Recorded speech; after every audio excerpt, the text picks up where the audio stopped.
dia ini tatapannya serem banget, Cuk. Tatapannya tuh bener-bener bisa membuat lo merinding gitu nonton. Halo, balik lagi dengan gue di sini Tegar Irsyad. Kali ini gue akan bahas film lagi. Film yang di luar dugaan gue ternyata keren banget ya. Ternyata bagus. Film yang diangkat dari podcast terkenal ya. Podcast Do You See What I See.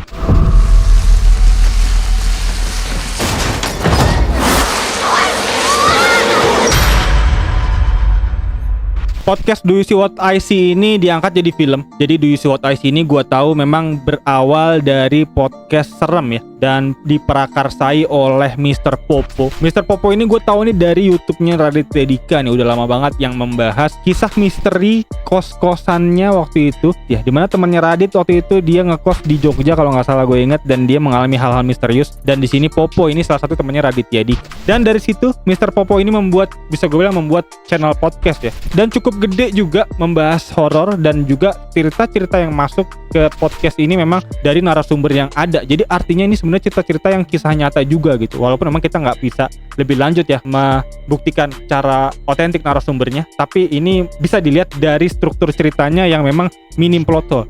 Ciri-ciri dari cerita yang kisah nyata otentik adalah memang cerita-cerita yang minim plot hole, dan gue cukup kasih kredit lebih untuk film ini. Film yang memang diangkat dari kisah podcast Do You See What I See ini ternyata sebagus itu ceritanya. Cukup flawless, cukup sempurna, aman dari plot hole, walaupun memang dari detail-detail yang ada, dan gue tangkap memang dari eksekusinya agak kurang sedikit, tapi overall ini film bagus. Dan film ini memang film yang gue rasa harusnya bisa sih 1 juta view ya. Nabikum la ilah.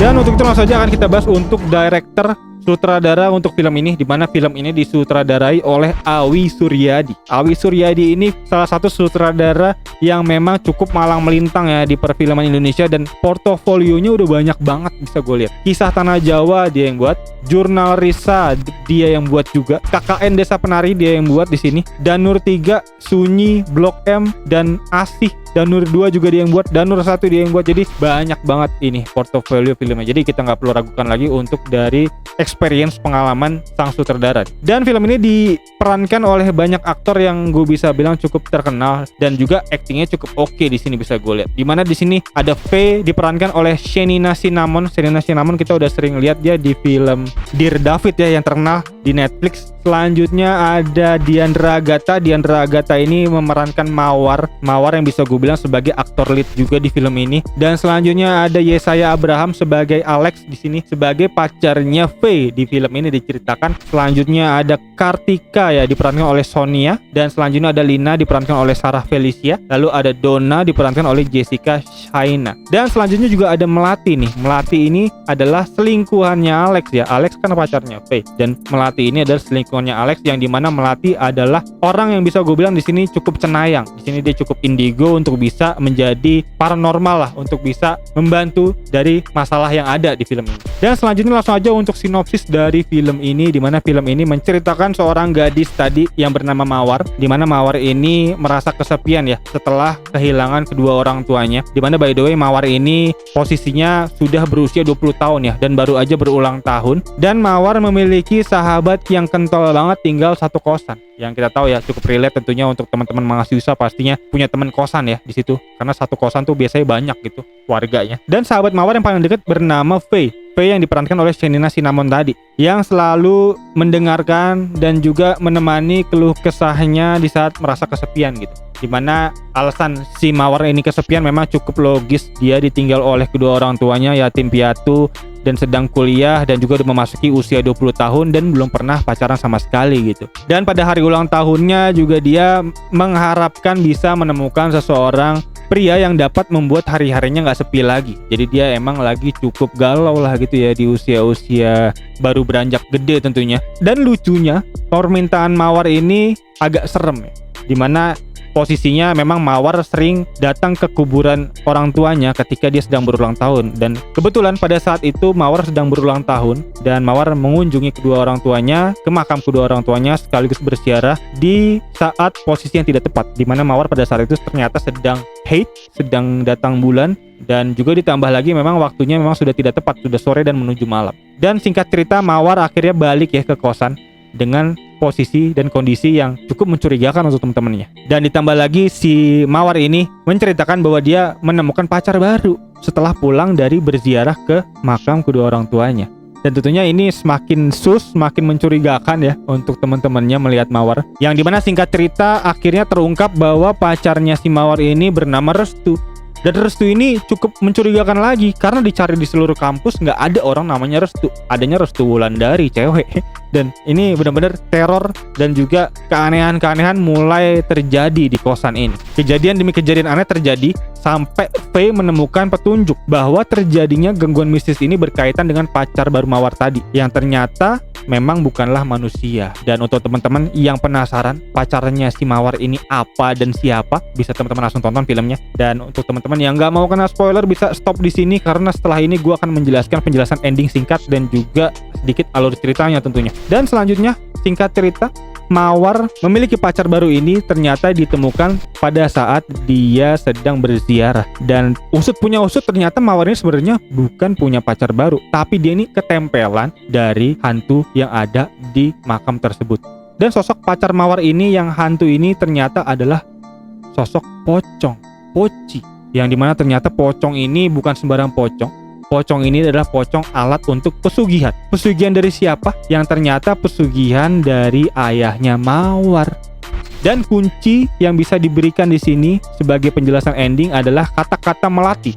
Melati adalah sosok orang yang bisa gue bilang disebut di awal tadi sebagai cenayang, temennya Alex ya, bisa kita tahu di sini, atau bisa kita bilang juga selingkuhannya Alex di sini, yang dimana melihat bahwa praktek pesugihan ini mengakibatkan konsekuensi yang cukup dalam. Konsekuensinya ialah tumbalnya ini akan diikuti hingga 1000 tahun lamanya, dan itu cukup lama banget pastinya. Dan itu artinya lebih dari berapa keturunannya Mawar pasti masih ditempelin, dan ini nempel dalam bentuk sosok Mawar anggap sebagai pacar gitu. Dan teror semakin kencang, teror semakin kuat, sampai akhirnya sosok pocong ini yang sebagai alat untuk pesugihan ini ditemukan oleh sang cenayang yang berlokasi di rumahnya Mawar ketika dia kecil gitu bersama orang tuanya. Jadi dia akhirnya bergegas lagi pulang kampung untuk bisa ke rumahnya Mawar di kampung, dan setelah dilihat dicari memang ada ruangan tersembunyi di situ, yang dimana ruangan tersembunyi itu ternyata menyimpan sosok pocong sebagai alat pesugihan ayahnya Mawar selama ini untuk meraih kekayaan. Dan di situ mulai mengalami konflik yang cukup keras ya. Banyak kejadian aneh terjadi dan sampai akhirnya ditemukan solusi bahwa untuk bisa melepaskan ikatan pocong yang menempel ke tubuh Mawar ini dengan cara segera mengkuburkan pocong ini yang udah busuk ini di kamarnya rumahnya Mawar ini, untuk segera dikuburkan di liang lahat yang sama dengan pelaku pesugihan, yang dimana artinya dia harus segera dikuburkan bareng dengan orang tuanya Mawar, yang artinya di makamnya orang tuanya Mawar. Dan singkat cerita mayat ini segera dibawa gitu ke makamnya bapaknya Mawar. Dan dalam perjalanan itu sangat penuh perjuangan, dan di situ bisa kita lihat momen konflik puncak terjadi. Dan singkat cerita dengan perjuangan yang tinggi, perjuangan yang berat, mayat ini berhasil dikuburkan dengan aman sentosa. Dan film selesai sampai di sini, yang dimana endingnya cukup happy. Dan ternyata di ujung ending lagi terjadi cerita yang cukup plot twist, yang dimana ternyata Mawar tidak serta-merta lepas dari ikatan sang pocong ini, dan Mawar memutuskan untuk melakukan tindakan bunuh diri di akhir cerita, yang dimana penjelasan ending yang bisa gue berikan di sini tentunya kata kunci yang bisa diambil adalah kata-kata dari Melati tadi, yaitu pelaku pesugihan ini akan terus ditempel hingga 1000 tahun lamanya. Dan itu artinya Mawar masih tetap ketempelan ya jiwanya dengan sosok pocong antek-antek pesugihan ini gitu. Dan singkat cerita Mawar bunuh diri untuk bisa segera menemui sang kekasih, yaitu Abang Restu ini, dimana Abang Restu ini ternyata masih ada di pikiran Mawar ya. Dan untuk itu Mawar masih kekeh untuk bisa segera menghampiri Mas Restu, dimana dia sempat bilang kan waktu di film ini Mas Restu menunggu dia gitu, dan kita kira itu sudah lepas di ending, ternyata tidak. Dan berikut kurang lebih untuk penjelasan ending yang bisa gue sampaikan, memang cukup panjang tapi mungkin bisa menjadi insight untuk teman-teman semua ya dalam memahami film ini. Atau mungkin untuk teman-teman yang punya penjelasan ending lain atau mungkin punya debunk dari pendapat gue, bisa banget loh, feel free untuk tulis di kolom komentar di bawah. Gue sangat happy tentunya untuk bisa membahas film ini di kolom komentar di bawah. Dan untuk teman-teman mungkin yang punya pertanyaan tentang film ini, bisa juga langsung tanya di kolom komentar di bawah. Nanti mungkin bisa kita diskusikan atau mungkin bisa dijawab juga oleh teman-teman lain di kolom komentar di bawah. Dan langsung aja kita masuk ke plus minus film ini, dimana udah gue catat untuk plus minus film ini, yang dimana ini cukup berimbang.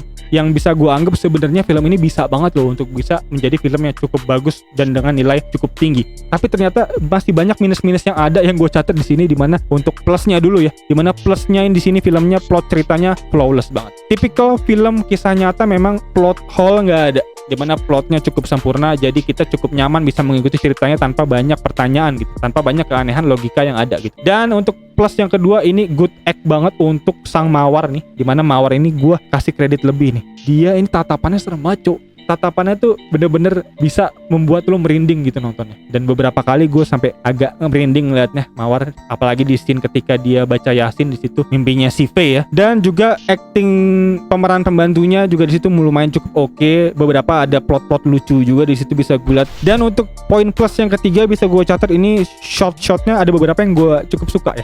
Ada shot POV ketika sedang menghadapi teror, itu beberapa shot cukup masuk, cukup ngeri juga bisa gue lihat. Jadi cukup menarik untuk bisa kita lihat, cukup seger di situ. Dan juga beberapa shot yang bisa gue bilang cukup baru ya, atau mungkin gue memang belum pernah lihat ya untuk di film-film Indonesia, cukup baru ini shot yang kayak gini. Dan minusnya, dimana minusnya di sini yang cukup krusial adalah filmnya gelap banget, filmnya minim cahaya, dan gue bisa lihat art dari lightingnya masih kurang banget, dan beberapa juga bisa gue lihat gradingnya cukup gelap, bahkan di siang hari pun gelap banget gitu. Jadi ya kita cukup agak mesti menerka-nerka dari kegelapan di sini. Film ini cukup gelap, jadi mungkin kalau emang bisa dibuat lebih bagus secara teknis warnanya, mungkin ini akan menjadi poin plus ya harusnya, karena shotnya udah bagus gitu. Tapi pewarnaannya masih gelap banget, gue ngerasa di sini. Jadi ini menjadi poin minus yang mungkin bisa gue taruh di sini. Dan poin minus selanjutnya adalah ada beberapa detail plot yang miss ya, detail kecil sih sebenarnya, tapi cukup menjadi pertanyaan. Yang dimana contohnya salah satunya ada cangkul ketika dia sedang mau menguburkan Poci ini, yang dimana kita nggak pernah ngelihat para cast ini mau bawa cangkul, tiba-tiba dia punya cangkul. Itu plot minus yang miss ya, bisa gue bilang detailnya. Dan selanjutnya plot minus yang bisa gue sampaikan, detail-detail kayak pemeran Alex, dimana pemeran Alex ini bisa gue tangkap dia tidak takut oleh pocong, karena di beberapa kesempatan dia dengan sigap segera melaksanakan gitu untuk segera mengangkut pocong, mengikat tali pocong, itu cukup aman gitu. Artinya gue bisa menangkap, oh dia berani nih orangnya. Tapi ketika ada scene dia dihadapkan oleh keranda, kenapa dia takut? Kenapa dia lebih takut dengan keranda daripada dengan pocong gitu? Jadi ini salah satu kontradiktif karakter di situ yang bisa menjadi gue kasih poin minus. Dan juga salah satu poin minus yang bisa gue sampaikan mungkin ada dari POV-nya si Faye, dimana Faye bisa-bisanya dia nggak marah ketika mengetahui bahwa pacarnya ini ada di kos-kosannya Melati. Itu cukup aneh menurut gua. Harusnya bisa konflik pecah juga di situ ya harusnya. Tapi ternyata Faye bisa cukup kuat di situ. Dan bahkan yang lebih anehnya lagi, si Alex ini mengantarkan Faye dan Melati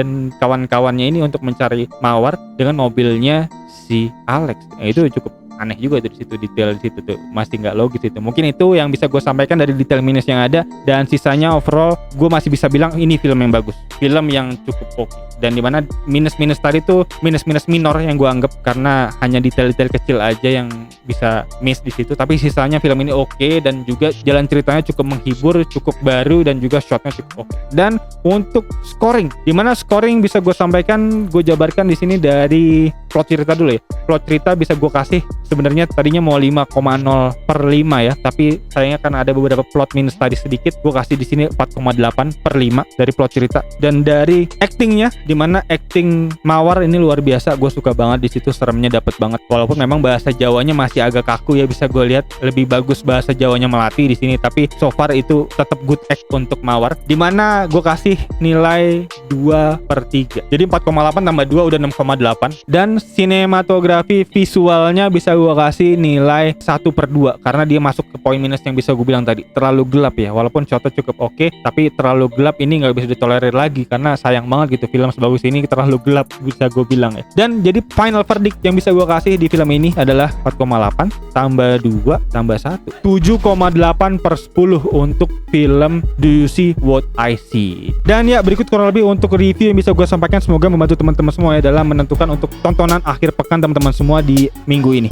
Dan untuk teman-teman mungkin yang punya pendapat lain atau mungkin gak sependapat sama gue, bisa banget feel free banget untuk tulis kolom komentar di bawah. Dan ya kayaknya itu aja. Sekali lagi thank you buat yang nonton. Untuk teman-teman yang baru nonton bisa langsung klik tombol like, subscribe dan loncengnya di bawah agar teman-teman gak ketinggalan video-video seputar film-film review lainnya dari channel ini. Dan kayaknya itu aja. Sekali lagi thank you buat yang nonton. As always seperti biasa gue juga Kirsyat.